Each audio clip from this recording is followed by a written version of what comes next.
এই ব্লগটা তোমরা দেখতেই পারতে না যদি আমার প্রকৃতি দিয়ে ফোন না করতো। ফোন করার কারণটা কি সেটা তো তোমাদেরকে বলবোই, তার আগে আমার নতুন ফলোয়ার্সদের জন্য বলে রাখি, হাই আমি পৃথা, আমি একজন মেহেন্দি আর্টিস্ট, সাথে টুকিটাকি কাজও করে থাকি। আমার নতুন একটা ছোট্ট ব্লগে তোমাদেরকে। এই দিনটা ছিল 18 জুলাই শনিবার, আমার ছুটির দিন। তো 17 জুলাই প্রকৃতি দিদি আমায় রাতে ফোন করে যে এইরকম একটা আমার দিদির বিয়ে, মেহেন্দি করতে হবে, তুই কি ফ্রি আছিস?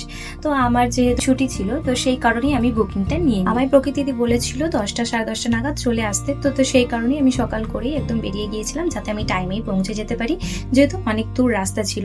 তো আমি ওখানে পৌঁছেই আগে প্রকৃতি দিদি ভাই আমাকে আনতে চলে এসেছিল। দিদির সাথে যেতে যেতে আমার প্রচুর গল্প হচ্ছিল, কারণ আমার দিদির সাথে প্রায় মোটামুটি 3.5-4 বছরের পর, মানে আরো বেশি আমি কম বলে ফেলছি দেখা। আচ্ছা বলে রাখি, প্রকৃতি দিদি হলো একজন সিঙ্গার, প্রচুর শো করে আর গানের গলা তো দুর্ধর্ষ। কথা বলতে বলতেই আমরা ওখানে পৌঁছে গেলাম, মানে দিদির বাড়ি। ওখানে পৌঁছে আগে দিদি বললো খাওয়া দাওয়াটা সেরে নিতে, তারপরে মেহেন্দি করতে বসবি। মেহেন্দি করতে আমার বেশিক্ষণ সময় লাগেনি, কারণ দিদির মানে যে দিদির মেহেন্দি করছিলাম সেই দিদির একদম পছন্দ ছিল না হাত ভর্তি করে মেহেন্দি করবে, আর একদম সিম্পল। আমি দিদিকে বলছি এই ডিজাইনটা করো না, এই ডিজাইনটা একদম না, তুমি এই ফুটকিগুলোও দেবে না, এগুলোও করবে না, মানে ভীষণ সিম্পল করেছে। তাই আমার বেশি সময়ও লাগেনি। তো দিদির মেহেন্দি টেহেন্দি করার পরে আইবুড়ো ভাত খেয়ে নিল। তো তারপরে আমার প্রকৃতি দিদির ভাই মেহেন্দি করার ছিল, তো সেই কারণে তাড়াতাড়ি করে খেয়ে নিলাম। তো আইবুড়ো ভাতের দিদির সঙ্গে আমার এই গল্পটাই হচ্ছিল যে আইবুড়ো ভাতের যে দিদি খাচ্ছিল সেই খাবারটা পুরোটাই ও নিয়ে চলে এসেছে, আর ওর সঙ্গে আমি যখন বসেছিলাম আমাকে কিচ্ছু দেয়নি। তো আমি ওটাই বলছিলাম যে একাই খেয়ে নিচ্ছিল। তার আগে যে ব্রাইড, তার রিভিউটা শুনে নাও। দিদি বলো, আমার কাছে মেহেন্দি করে তোমার কেমন লাগলো? খুব ভালো লেগেছে, পিতার ব্যবহার, পিতার ধৈর্য আমার মন ভরিয়ে দিয়েছে। ভীষণ ভালো লেগেছে আমার পিতার সাথে কাজ করে। Thank you. এত ভালো রিভিউ শুনলে কার না ভালো লাগে। তো তোমরা দেখে জানাবে কিন্তু মেহেন্দিটা কেমন হয়েছে।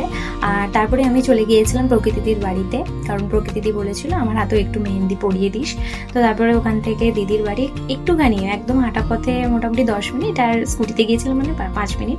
দিদি একটা হাতেই করেছিল। দিদির ইচ্ছে ছিল যে এই ধরনের গোলের মধ্যে করবে। তো দিদির মেহেন্দিটা কেমন লাগলো দিদির কাছ থেকে আগে জেনে নিই। বলুন ম্যাডাম, আপনার কেমন খুব লাগলো? সুন্দর লেগেছে, খুব সুন্দর। পিতার কাছে সাজার আমার অনেক দিন ধরে ইচ্ছা, আজকে পূরণ হয়ে গেছে। ভীষণ ভালো লেগেছে, দারুণ হয়েছে। Thank you. দুটো মেহেন্দি আমার টাইম মতনই হয়ে গিয়েছিল, তারপরে বেরিয়ে পড়েছিলাম। ওখান থেকে আসতে আমার অনেকগুলো টোটো চেঞ্জ করতে হয়েছিল, মানে টোটো বাস এরকম চেঞ্জ করতে হয়েছিল। তো তারপরে আমাদের দিঘির কোণ থেকে আমি উঠেছিলাম বাসেতে আমাদের আরামবাগে, তাড়াতাড়ি করে স্পিডে নিয়ে চলে এসেছি। আমাদের এখানকার টোটোতে ওঠা মানে আমি এখানকার ডন হয়ে গেছি, আমি যা পারবো করবো। তো আজকের মতন ভিডিওটা এতটাই, কেমন লাগলো অবশ্যই জানাবে। টাটা।